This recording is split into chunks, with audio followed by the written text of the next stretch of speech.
Alright guys, web development के हमारे इस कोर्स में आपका फिर से स्वागत है। पिछले वीडियो में हमने देखा था कि HTML का बेसिक स्ट्रक्चर क्या होता है, HTML का जो बेसिक सिंटैक्स है वो क्या होता है, और उसमें जो सारी टैग्स थी उसके बारे में हमने थोड़ा सा एक इंट्रोडक्शन देखा था। और आज के इस वीडियो में हम देखने वाले हैं कि हम अपनी वेबसाइट में हेडिंग्स और पैराग्राफ जो रिटन टेक्स्ट होते हैं वो कैसे लगाते हैं। उनमें बाकी सारी चीज़ें जो होती है कि किसी वर्ड को अगर हमें हाईलाइट करना है, इटैलिक बनाना है या बोल्ड टेक्स्ट में रखना है, बोल्ड फॉन्ट में रखना है, तो वो सब हम कैसे करते हैं। तो सबसे पहले तो हम यहाँ पर अपना बॉयलर प्लेट लगा लेंगे। तो बॉयलर प्लेट लगाने के लिए जैसा कि आपको पता है, हम यहाँ पर एक्सक्लेमेशन मार्क पे अगर क्लिक करते हैं तो हमें ये पूरा एक एमिट जो है हमें बॉयलर प्लेट दे देता है। तो ये जो सारी चीज़ है जो शुरू में HTML का जो बेसिक सिंटैक्स हमें मिल जाता है, इसको हम बॉयलर प्लेट बोलते हैं। और हम हमारे टाइटल का नाम रख देते हैं हेडिंग्स एंड पैराग्राफ्स। तो यहाँ पर हम रख देते हैं इसका नाम। हमारे ट्यूटोरियल के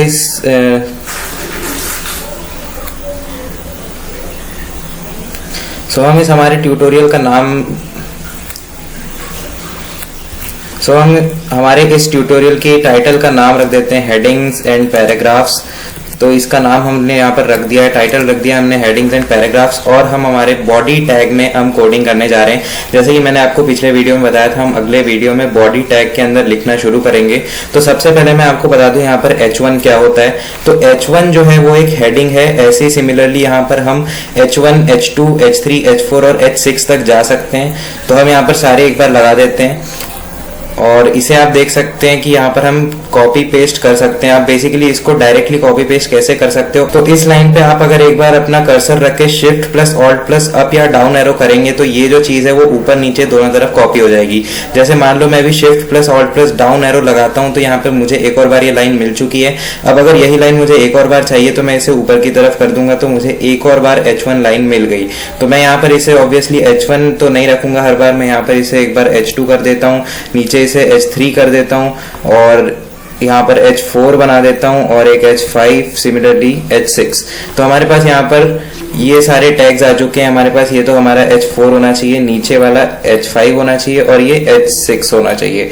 सो यहाँ पर हमारे पास अब H1 से लेकर H6 तक 6 हेडिंग्स आ चुकी है। अब मान लो अगर मैं यहाँ पर कुछ लिखने की कोशिश करता हूँ, तो जैसे मैं यहाँ पर अगर मान लो लिखता हूँ कि मैं दिस इज पराग। मान लो मैंने यहाँ पर लिखा दिस इज पराग और इसे मैं सेव करके अगर आपको मैं अपना ट्यूटोरियल यहाँ पर चला के दिखाऊं, इस वेबसाइट को चलाकर दिखाऊं, तो मैं गो लाइव जाकर देखता हूँ तो आप यहाँ पे देख सकते हो कि मेरी वेबसाइट का जो टाइटल है वो हेडिंग एंड पैराग्राफ से मैंने हेडिंग में D 2 बार लिख दिया है, गलती हो गई है। अब यहाँ पे आप देख सकते हो कि ये जो टाइटल्स हैं, आप देख सकते हो यहाँ पे इनका जो फॉन्ट साइज है वो कम होता जा रहा है। और यहाँ पे इसने एक रैंडम सा टेक्स्ट का स्टाइल ले लिया है, जो कि हम बाद में CSS में सीखेंगे कि हम इसे रैंडम जो टेक्स्ट स्टाइल है उसको हम कैसे यहाँ पे चेंज कर सकते हैं, या फॉन्ट का जो स्टाइल है वो कैसे चेंज कर सकते हैं। तो हम विजुअल स्टूडियो कोड में आ जाते हैं एक बार यहाँ पर। तो आप यहाँ पे देख सकते हो कि मैंने यहाँ पर इसमें गलती कर दी थी, तो इसे मैं हटा देता हूँ। अब इसे सेव कर लेता हूँ। तो हम हेडिंग कैसे लिखते हैं आपको यहाँ से एक आइडिया हो जाएगा। सिमिलरली हम यहाँ पर पैराग्राफ्स लिख सकते हैं। जैसे अब यहाँ पे आप अगर P पे क्लिक करते हो और जैसे ही उस पर एंटर मारोगे तो आपको यहाँ पे एक पैराग्राफ मिल जाएगा और मैं इसमें लिख देता हूँ दिस इज पैराग्राफ। तो ये मैं यहाँ पर दिस इज अ पैराग्राफ लिख देता हूँ तो आपको यहाँ पे मिल जाएगा दिस इज पैराग्राफ। इसे सेव करके मैं एक बार आपको यहाँ पे रन करके दिखाऊंगा तो आप देख सकते हो एक और लाइन यहाँ पर ऐड हो चुकी है दिस इज पैराग्राफ नाम की, क्योंकि हमने पैराग्राफ में कुछ ना कुछ यहाँ पे टेक्स्ट डाल रखा है। अब मान लो कि आप एक पैराग्राफ नहीं चाहते और मल्टीपल पैराग्राफ चाहते हो, तो उसके लिए आप क्या कर सकते हो, P पे क्लिक करो और यहाँ पर स्टार लगा के आप जितने बार उस पैराग्राफ को लेना चाहते हो, फॉर एग्जाम्पल अगर मैं 3 बार इस पैराग्राफ को लेना चाहता हूँ तो मैं इस पे P*3 करके अगर मैं क्लिक करूंगा तो आपको 3 पैराग्राफ्स यहाँ पर मिल जाएंगे। सो यहाँ पे आपको 3 पैराग्राफ्स मिल चुके हैं और यहाँ पे मैं लिख देता हूँ कि दिस इज पैरा और ये पैरा 2, सिमिलरली नीचे पैरा 3। अब इसे सेव करके एक बार चलाकर देख लेते हैं तो आप यहाँ पे देख सकते हो कि ये अलग अलग लाइंस में हमारे पास पैरा 1, पैरा 2, पैरा 3 आ चुके हैं। पर अगर आप मान लो कि यहाँ पर ये जो चीज़ है कि आप this is para 1, this is para 2, this is para 3 अगर अलग अलग लाइन में चाहते हो और अगर आप बार बार अलग अलग पैराग्राफ यूज नहीं करना चाहते, तो फॉर एग्जांपल जैसे मैं यहाँ पे एक और पैराग्राफ ले लेता हूँ तो आपको यहाँ पे एक पैराग्राफ मिल चुका है। तो मैं यहाँ पे मान लो लिख देता हूँ दिस इज पैरा और यहाँ पे अगर आप मान लो कि इसी पैराग्राफ में कुछ टेक्स्ट लिखना चाहते हो पर आप ये चाहते हो कि जो अगला टेक्स्ट है वो अगर नेक्स्ट लाइन में आए, तो मैं यहाँ पे अगर मान लो मैं एक एग्जांपल आपको दिखाता हूँ। फॉर एग्जांपल अगर आप सोचते हो कि मैं एक लाइन छोड़ दूं दूसरी लाइन में अगर मैं या फिर मैं पिछली ही लाइन में इसे लिखूं तो क्या होगा यहाँ पर, आप खुद सोच के देखो। दिस इज अनदर पैरा, तो इसको अगर मैं लिखूं तो आप सोचो कि यहाँ पे क्या हो सकता है। एक बार इसको ट्राई करके देखना। तो यहाँ पे मैं इसको ऐसे कर देता हूँ या फिर टैब लगा के आगे ही कर देते हैं। तो दिस इज अनदर पैरा, तो इस पे कोई फर्क पड़ना चाहिए क्या? मुझे नहीं लगता कि कोई फर्क पड़ेगा। हम चेक कर लेते हैं हमारी वेबसाइट में। तो जैसे कि आप यहाँ पे देख सकते हो अभी भी ये दिस इज पैरा और दिस इज अनदर पैरा एक ही लाइन में आया है, क्योंकि हमने यहाँ पर सिंपली कुछ भी नहीं किया है, बस एक एंटर मार के ये जो स्पेस लिए हैं इन्हें HTML जो होता है हमारा VS कोड वो इग्नोर करता है। मतलब ये जो स्पेसेस हैं, ये स्पेस हो गया, ये स्पेस हो गया, ये स्पेस हो गया, तो बस वो एक स्पेस को कंसिडर करेगा। अब जैसे फॉर एग्जांपल मैं यहाँ पर और भी स्पेसेस लगा देता हूँ। मतलब ये जो हमारी ये लास्ट लाइन है या पैराग्राफ की सेकंड लाइन है, दिस इज पैरा 1 जहाँ लिखा हुआ है, तो देखते हैं क्या इसमें ये इतने सारे स्पेसेस आते हैं क्या। तो हम चेक कर लेते हैं। देखिए आप यहाँ पे देख सकते हो दिस इज पैरा 1 में सिर्फ एक ही स्पेस आया है, क्योंकि हमारा VS कोड जो होता है वो मल्टीपल स्पेसेस अगर दो वर्ड्स के बीच में है तो उसमें सिर्फ एक स्पेस को कंसिडर करता है, उससे ज्यादा स्पेसेस वो कंसिडर नहीं करता है। तो इतना हमें यहाँ पे समझ में आ गया कि हम स्पेसेस कैसे ले सकते हैं। तो यहाँ पे इसको एक ही स्पेस रखते हैं, अच्छा नहीं दिखेगा वरना हमारा कोड। अब एक चीज मैंने आपको यहाँ पे बताई कि अगर आप एक ही पैरा में अलग अलग टेक्स्ट लिख रहे हो और साथ ही आप चाहते हो कि यहाँ पे ये नेक्स्ट लाइन में आए, तो इसके लिए आप एक टैग यूज कर सकते हो, ब्रेकिंग टैग, जिसको हम बोलते हैं BR टैग। तो जैसे मैंने यहाँ पे BR लिखा तो एमेट ने मुझे एक यहाँ पे कंसिडरेशन या फिर एक यहाँ पे सजेशन दिया कि आप इसको यूज करो। तो मैं मान लो इस पे एंटर करता हूँ तो यहाँ पे हमारे पास एक BR टैग आ चुका है।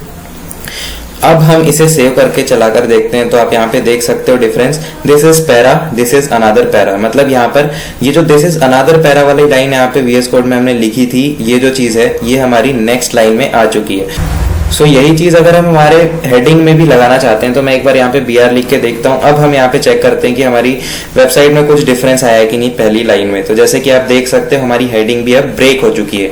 सो जो ब्रेकिंग टैग होता है वो बेसिकली किसी भी चीज को जो उस ब्रेकिंग टैग के आगे है और जो उस ब्रेकिंग टैग के पीछे लिखा हुआ टेक्स्ट है उसे दो अलग अलग लाइंस में सेपरेट कर सकता है। सो जैसे आप यहाँ पर अगर BR के ऊपर यहाँ पे अपना कर्सर ला के देखोगे तो आपको दिखेगा था BR element represents a line break. मतलब इसने क्या बोला कि ये एक लाइन ब्रेक रिप्रेजेंट करता है किसी दो वर्ड्स के बीच में या दो ग्रुप ऑफ वर्ड्स के बीच में। सो BR टैग आपको समझ में आ गया होगा। अब एक और चीज है, मान लो कि आप अपने टेक्स्ट को बोल्ड करना चाहते हो या इटैलिक करना चाहते हो तो उसका भी एक तरीका होता है। तो जैसे मान लो मैं यहाँ पे एक पैराग्राफ लिखता हूँ और दिस इज अ पैराग्राफ अगर मैं लिख दूं तो यहाँ पे आप देख सकते हो, यहाँ पे अभी अगर हम कुछ करते भी हैं तो लास्ट लाइन में यहाँ पर हमारे पास क्या आएगा, दिस इज अ पैराग्राफ लिखकर आ जाएगा। सिंपल सी बात है क्योंकि हमने यहाँ पे दिस इज अ पैराग्राफ लिख दिया था।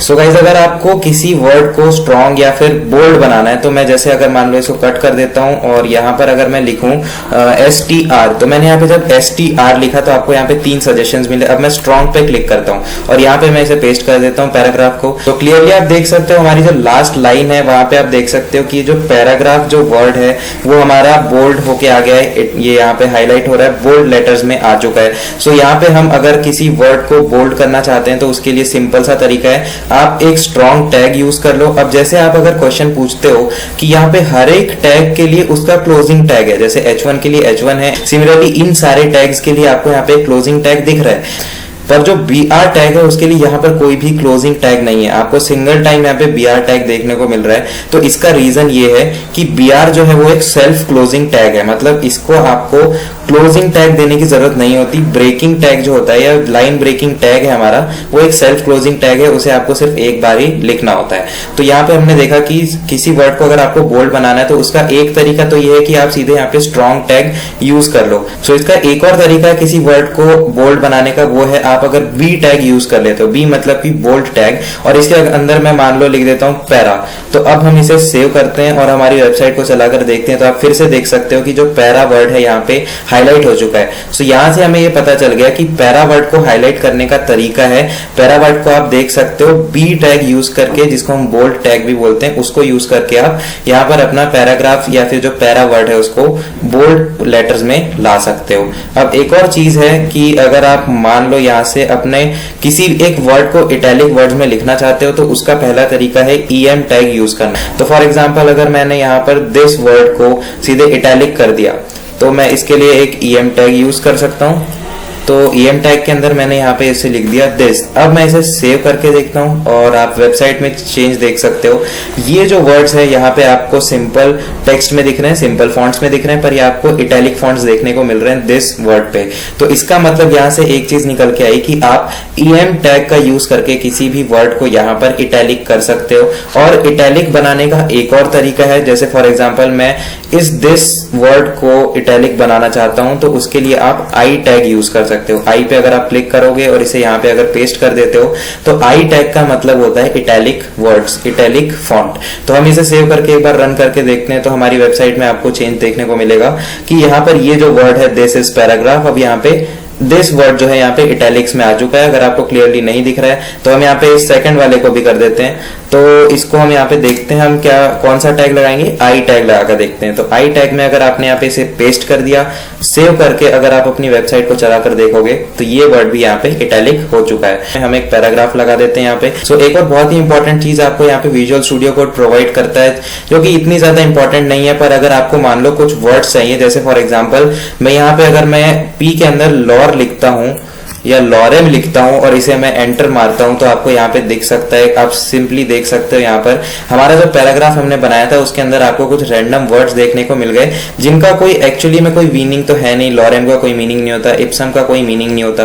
तो जितने भी वर्ड्स यहाँ पे आपको दिख रहे हैं ये मीनिंगलेस वर्ड्स हैं, पर आपको कुछ ना कुछ यहाँ पे वर्ड्स देखने को मिल गए हैं। सो अगर आप चाहते हो कि ये जो लाइन आपको यहाँ पे स्लाइड करने पे इधर पूरी दिख रही है वो एक साथ आ जाए, तो आप इस लाइन पे अपना कर्सर रखो, Alt+Z दबाओगे तो आपका जो ये पूरा लाइन था वो एक पैराग्राफ में आ चुका है। आपको यहाँ पे देखने को मिल सकता है आपने कौन से वर्ड्स यहाँ पर यूज किए हैं या आपको लॉरेम ने कौन से वर्ड्स प्रोवाइड किए हैं। अब अगर आप एक और बार Alt+Z प्रेस करोगे तो यही लाइन यहाँ पे हॉरिजॉन्टल हो जाएगी। सो गाइस यहाँ पे आपको लॉरेम इप्सम का मतलब समझ में आ गया होगा। सो एक और टैग होता है HR टैग। तो अगर आप HR लिख के यहाँ पे एंटर करते हो तो आपको दिख सकता है यहाँ पे एक HR टैग नाम की चीज आ चुकी है। अब इसका मतलब क्या होता है ये हम तभी जान पाएंगे जब हम हमारी वेबसाइट पे चले जाएंगे। तो हम यहाँ पे वेबसाइट पे जाकर देखते हैं तो आप यहाँ पे देख सकते हो ये जो लॉरेम इप्सम नाम के वर्ड्स हमें यहाँ पे मिल चुके हैं और आपको यहाँ पे एक हॉरिजॉन्टल लाइन दिखने लगी है। तो जैसे हमने यहाँ पर क्या किया था कि हमारा जो फोर्थ टाइटल था या फोर्थ हेडिंग था और फिफ्थ हेडिंग था उसके बीच में हमने यहाँ पे एक HR टैग लगाया है। सो जब यहाँ पे आप वेबसाइट पे जाते हो तो यहाँ पे फोर्थ और फिफ्थ हेडिंग के बीच में आपको एक हॉरिजॉन्टल लाइन देखने को मिल सकती है।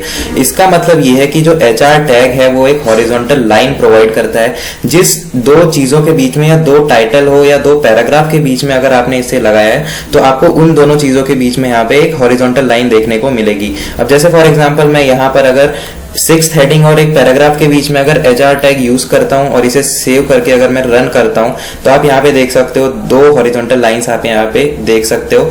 तो इसका मतलब जो HR टैग है वो हमें एक हॉरिजॉन्टल लाइन प्रोवाइड करता है। सो गाइस इस वीडियो में हमने ये देखा कि हेडिंग टैग्स क्या होते हैं, पैराग्राफ कैसे लिखा जाता है, उनके अंदर हम डिफरेंट फॉन्ट स्टाइल्स कैसे यूज कर सकते हैं, एम्फेसिस टैग हो गया, strong tag, bold tag, italic tags है। ऐसे यहाँ पर हमारे पास ब्रेकिंग टैग है, लाइन ब्रेकिंग टैग BR है, हॉरिजॉन्टल टैग जो है आप यहाँ जैसे देख सकते हो HR element represents a paragraph level thematic break, scene change in a story और transition to another topic within a section of reference book. For example अगर आप एक नॉवेल पढ़ते हो और अगर आप डिफरेंट टॉपिक पे जाते हो तो वहां पे बीच में कभी ना कभी आपको एक हॉरिजॉन्टल लाइन देखने को मिलेगी। तो यही हॉरिजॉन्टल टैग का काम होता है, दो लाइंस के बीच में एक हॉरिजॉन्टल लाइन प्रोवाइड करना और उनके बीच में स्पेसेस बना देना। तो ये सारे टैग्स आपने यहाँ पर देखे, lorem ipsum, breaking tag, HR tag और बाकी जो सारी चीजें हैं, हेडिंग्स और पैराग्राफ्स कैसे यूज किए जाते हैं। तो इस वीडियो के लिए बस इतना ही। तो मिलते हैं हम हमारे नेक्स्ट वीडियो में।